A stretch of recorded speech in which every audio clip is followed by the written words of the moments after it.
asalaamaaleykum maa ngi nuyu ñëpp di sant ñëpp man su fekkee ne dama toogaat fii tey ak li nga xam ne yëpp def nañu ko en 2011 2012 ci ay troisième mandat di ko xeex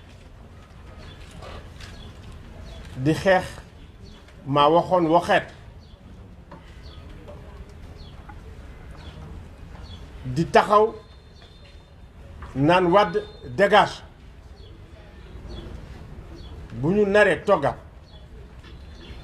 di ko def ak bakkan yi nga xam ne yépp tuuru nañu ak ñu ñu jàpp dafa mel ni dañuy dellu gannaaw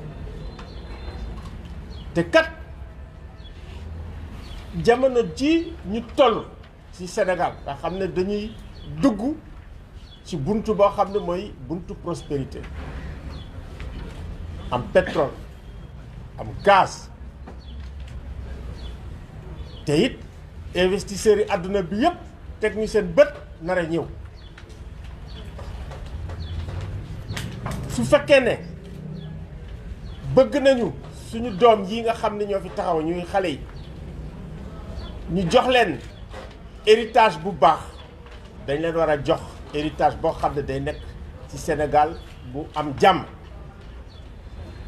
parce que pétrole ak gaz ni ñu koy wax c'est des liquides inflammables soxlawuñu tension te li ñu soxla 2024 mooy débat démocratique boo xam ne dinañu mën a tax ñu tànn ci bu ñu neex débat bu ubbeeku waaye bu ñu duggee ci troisième mandat comme ni ko defee ci contexte boo xam ne dañuy xool crise yi ñu wër yëpp coup d'état yi am yëpp parce que nag bu ñu yaakaar ne Sénégal dafa immunisé ci crise yi nga xam ne dafay xew Sénégal amul immunité donc moo tax ñuy woote ne jàmm moo gën troisième mandat te jàmm ci lenn rek moo ko mën a andi maanaam président sàmm kàddoom lenn rek moo mën a tax ñu am jàmm fitna bañ a yeewu fii mooy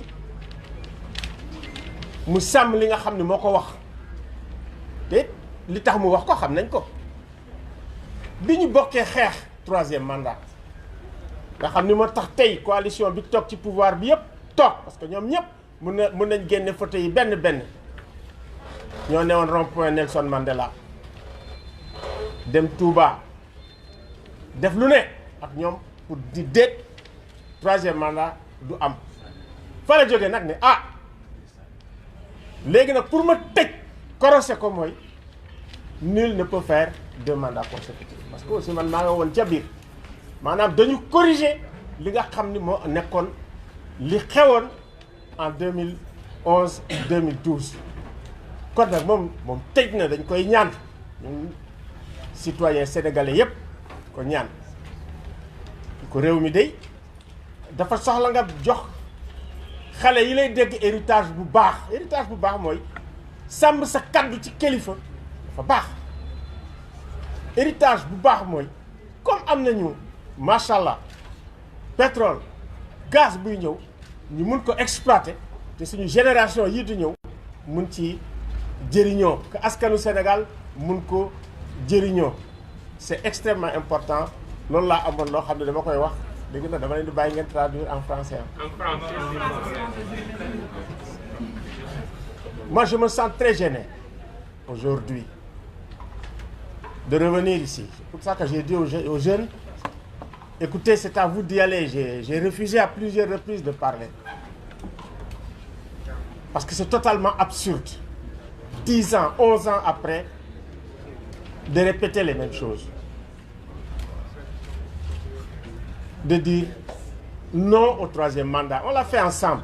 On a manifesté ensemble. Et effectivement, c'est avec tous les gens qui se trouvent au gouvernement, la coalition actuelle, les partis les plus grands qui avons fait ce travail ensemble. Ça me gêne de revenir ici, d'être avec des jeunes qui disaient « Wade dégage », qui vont dire encore « Macky dégage ». Ça va polluer le débat national qu'on va avoir en 2024. Et ce débat, il est extrêmement important au moment où le Sénégal se trouve à la porte de la prospérité.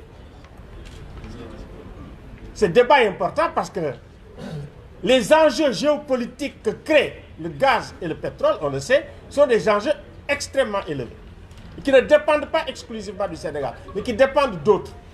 Donc nous avons besoin de stabilité, nous avons besoin de calme, et nous avons besoin que le président de la République lui-même respecte sa parole donnée. C'est extrêmement important. Je pense qu'il a fait un travail important, que les Sénégalais reconnaissent. La meilleure des choses aujourd'hui pour lui, pour le Sénégal et pour l'Afrique, c'est de sortir par le haut. Et sortir par le haut, c'est de dire, de regarder les Sénégalais et de leur dire, ici et maintenant, je ne vais pas être candidat.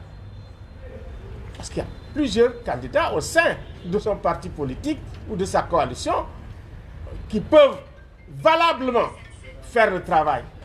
Comme c'est le cas dans des pays qui sont stables, où l'on respecte quand même la limitation de mandat. Je parle du Cap-Vert. Quand on parle du Sénégal, en matière démocratique, on doit le comparer au moins au Cap-Vert. Et le Cap-Vert, c'est dans les années 70 qu'ils ont eu l'indépendance. Comme aussi a fait le président Issoufou, qui est venu ici tranquille, à qui on a confié de très grandes responsabilités. Mais je pense que le Sénégal n'est pas immunisé par rapport aux crises qui frappent toute la sous-région. Donc le Sénégal est un pays qu'on regarde, qui doit montrer le chemin. Pour cette raison, et également pour avoir une grande qualité du débat national en 2024, il faut que le président de la République respecte sa parole et nous dise, en nous regardant dans les yeux, nous, peuple sénégalais, en respectant sa parole pour dire nous ne sommes pas candidats en 2024. Je pense que c'est extrêmement important pour la paix, pour la sécurité et enfin pour dire Diamagun, troisième mandat.